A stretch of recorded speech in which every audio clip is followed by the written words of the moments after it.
सुतारीण बेपत्ता झाली होती. 15 दिवस होऊन गेले होते. देवळाकडे गर्दी झाली होती. आजही म्हणजे दिवसेंदिवस गर्दीचं प्रमाण वाढत होतं.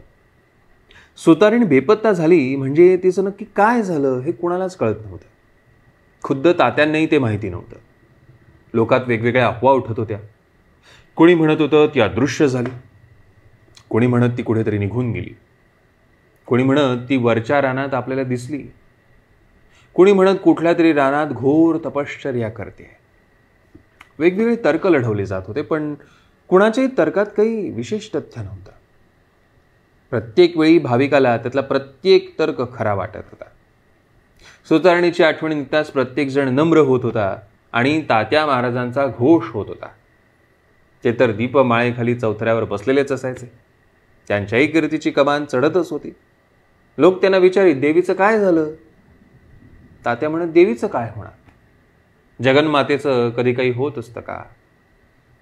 लोकांच्या हिशेबी जगन्माता नसायची. सुतारीण त्यांच्या डोळ्यांपुढे यायची. सुतारीण कुठं?